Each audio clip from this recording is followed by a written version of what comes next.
البنات ان شاء الله تكونوا كامل ملاح. الفيديو تاع اليوم مخصص لصحاب الحنه اللي ديروا الحنه في شعركم وماذا بكم دوكا تصبغوا. هذا الفيديو ليكم، راني رايحه نفهمكم. شوفوا انا حنمد لكم مثال بدول الخليج.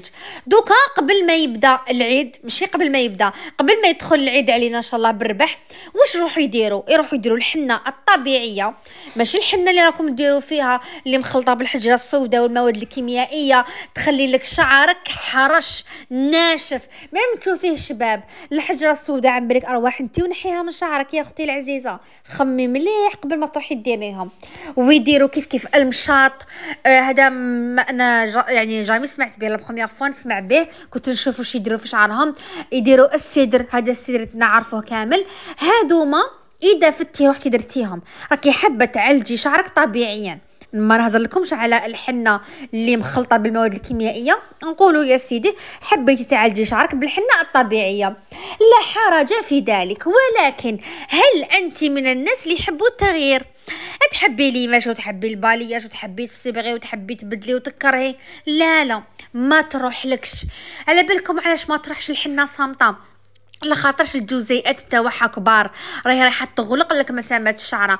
اروحي نتيا وديكابيها. ديجا كنروحو نديرو لي فورماسيون عند الماركات عالميه، زعما نقولوا غير لوريال، ما يديكابيوش الشعر، يخدموا بالريموفر، ينحوا لك هذاك اللون.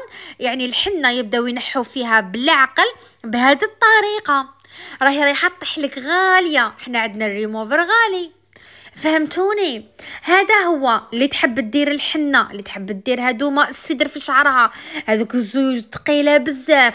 بون الزيوت معليش نقولوا تقدري تصبغي، بصح نهضر لك انا على الحنه وعلى السدر وهذا المشاط. انا اصلا هذا اول مره نسمع به.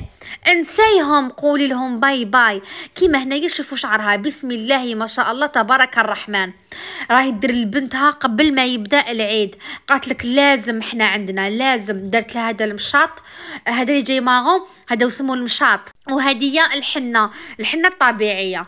المهم قالت لك شعرهم باش يقوى. شوفوا ما شاء الله شعرها طويل وقوي والشعر خشينه ولاباس بها، بصح ما ياش رايحه تخمم باش تصبغ شعرها، لاخاطش ما يتصبغش. فهمتوني خياتي؟ هذه هي. تحب تعالجي شعرك، كاين معالجات على البارد، كاين كلش، انت ودراهمك. يعني الحنه ما تروحش دوكا البنات، لازم بالريموفر وتسقم لك غاليه، والديكاباج الى الديكابي عند وحده بروفيسيونيل وبلا عقل كيف على الشعره، وتقعدي تصبغي في الغوامق، ما تروحيش الفواتح باش نعطيها لك معلومه. والى فيديو اخر، والسلام عليكم.